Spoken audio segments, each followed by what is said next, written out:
asleep. I don't wanna pass away. Okay, so let's start. Welcome back to the channel. Oh, my phone. Paddling. For those who don't know what dragon boating is, it's a little bit like rowing, but we go forwards and it's much more fun.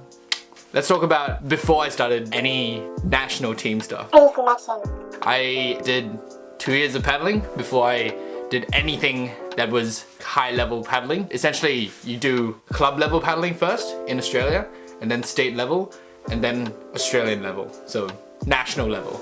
2 years ago, back then my coach kind of like encouraged me to do some state paddling. I got into the state team and I was like so excited. I was in Hong Kong visiting my parents and I received the email and I was like getting to the Victorian team. Just because I've never represented any state before, all I did in high school was represent the high school in badminton and volleyball. That's really it. But it was so exciting just to represent the Victorian team. At the same time, I actually missed out on that year's Australian team. In 2017, I realized that there was an opportunity of getting into the under 24 team. The reason being is that they actually split the under 24 team away from the Premier team and it ended up being in France. I was so excited. I got invited to try out. The tryout. There were a lot of set exercise. So the first exercise was to do a beep test. And for those who don't know what a beep test is, there's 20 meters, there's a sound that plays. What happens is you run from one point and then you have to go to the next point and then before the beep. So it goes beep, beep, beep, beep, beep, beep, beep. The beep actually increases by each level. If you wanted to do a comparison, rugby players, they have to do a minimum of level 13. As a dragon boater, we do a minimum of level 12. So it was actually quite hard because I really sucked at running and it was so tough training up towards it.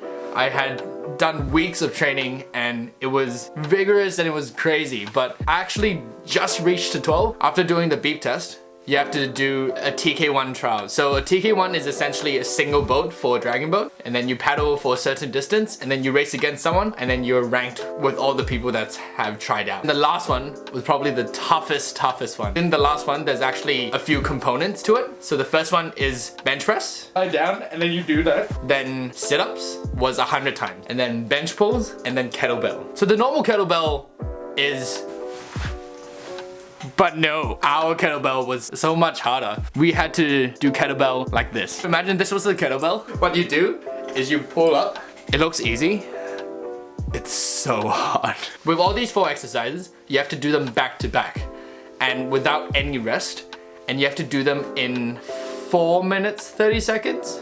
Right. So when I got in, we actually had a training camp in Queensland and that was for 7 days. That was amazing. Just because you paddle 3 sessions a day for 6 days, 18 sessions. And those sessions are like around 1.5 hours. At the end of the sessions, I could not feel any of my muscles, any of my back, any of anything. But it was such a wonderful feeling. And you don't know a lot of them, because in Australia, we actually have people that comes around from different states. So all around Australia, you're chosen. And once you have been chosen, you then come together in camps. And that's the only time that you can ever paddle together. It's so exhilarating, so great to have friends around. I had no expectations. We didn't win anything. We didn't win anything. But did we win anything? I don't think we did. I don't think we won anything. Did we win anything? Oh no, we did. We did win.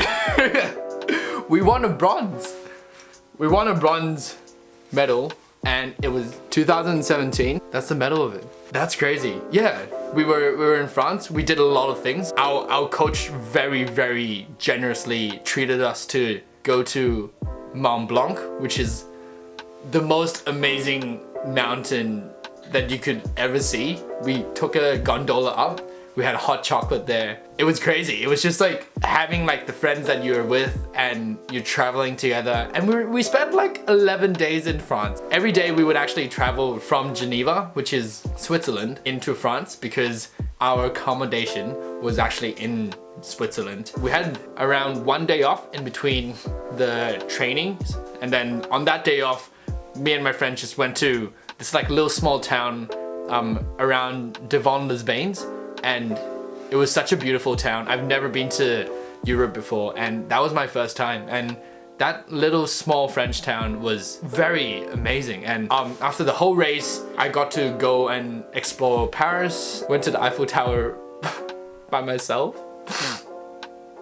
Other than that, it was beautiful. Such a great experience. And till this day, I am still trying out for the Australian team. Nice advice. I would encourage anyone to try out for the Australian team because it's such a beautiful experience and it's so rewarding. Just because you get to be part of something that's much bigger than you, that cannot be done by yourself, but only be able to be achieved as a collective. Not any sport can offer that. And especially in dragon boating, when it's such a new sport, there is so much more opportunities that you can get into. So yeah, if you like this content and if you want to hear more about dragon boating, then like, share, and subscribe. And I'll be making more dragon boating stuff. Other than that, thanks for watching, and I'll see you later. Bye!